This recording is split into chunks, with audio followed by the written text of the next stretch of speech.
Treasure Island. Chapter 4. The Sea Chest.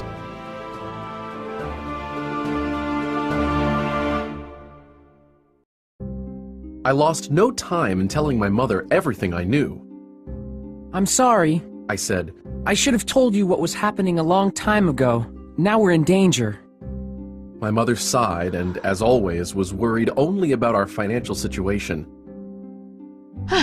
Well, the captain owes us quite a bit of money, but I don't think any of his seedy old shipmates will pay his debts. The captain wanted me to go tell Dr. Livesey in the event of his death, but I can't leave you here alone and unprotected, I said. Mother shivered. Oh, I don't think either of us can stay here, she said. From the crackling of the fire to the ticking of the clock, every creak and rattle in this old house is making me nervous. With that dead body on the floor and the thought that the blind man's friends might show up, I'm really jumpy too, I said. We must get out of here, said Mother. I agreed. We'll ask for help in the village. We rushed out into the frosty, foggy evening, and by the time we reached the village, it was dark. The windows of the general store shone with cheerful candlelight, so we went in.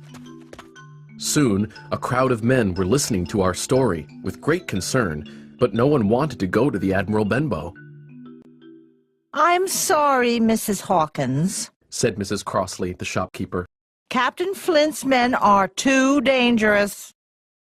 We might find someone to ride in the opposite direction of Dr. Livesey's, one man said. But no one in his right mind would dare help you defend the inn. I will not, Mother declared, lose money that belongs to my fatherless boy. If none of you cowards want to help, then Jim and I will go back alone. We'll open that sea chest, even if we have to die doing it. Mrs. Crossley, could I at least have a bag to put our money in? I'll ride to the doctor's for help, one lad volunteered. Another villager handed me a loaded pistol. In case you're attacked, he said. So, my mother and I went back to the inn, slipping along the hedges, noiseless and swift. Finally, the door closed behind us. I bolted the lock, and my mother got a candle. Holding hands, we went over to where the captain lay on his back. His eyes were open, and one arm was extended. We must get the key to the sea chest off that body, she said. Oh, I don't even want to touch it. She let out a sob. I knelt down next to the captain, and close to his hand was a paper that was blackened on one side. This must be the black spot, I said. On the other side of the paper in clear handwriting was a message. You have until 10 tonight, I read. Just then, our old clock began to strike, and my mother and I jumped at the sound. We calmed down when we looked at the clock, and I sighed. It's only 6 o'clock. They won't be here for 4 hours yet. Now, Jim, Mother said. Find the key. I searched all the captain's pockets but couldn't find it. Perhaps it's around his neck, she suggested. Overcoming a strong disgust, I tore open his shirt. There, on a black string, was the key. I pulled the string over his head, and we hurried up to the captain's room. We found his sea chest against the wall, where it had stood from the day he had first arrived. Give me the key, said Mother, and after a few tries, she turned the stiff lock and opened the lid. On top was a suit of clothes, carefully brushed and folded. This suit has never been worn, Mother said, astonished. Under that were some worthless trinkets, a tobacco pouch, 2 brass compasses, a quadrant, and 6 curious seashells. Impatiently, Mother pulled out an old sea cloak, and underneath was a small bundle of papers and a canvas bag of coins that jingled like gold. I'm an honest woman, Mother said.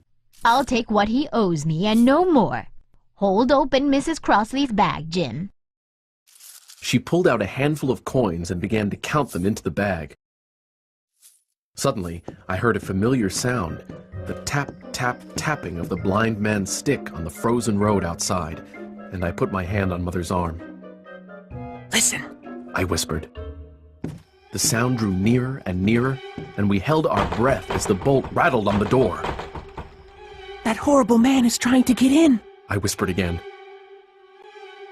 Then there was a long silence. At last, the tapping began anew, and to our indescribable joy, slowly died away. Mother, I said, take the whole thing and let's go.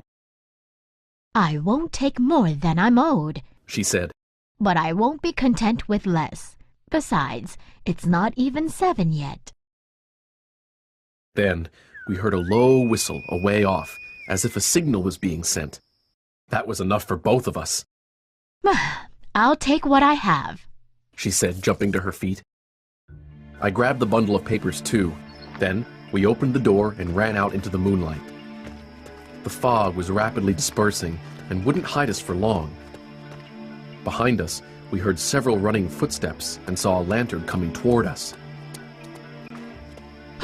My dear, Mother gasped breathlessly. take the money and run. I think I'm going to faint. She sighed and collapsed with her head on my shoulder. We were by a little bridge, so I dragged her under it. I couldn't move her any farther, so there we stayed, within earshot of the inn.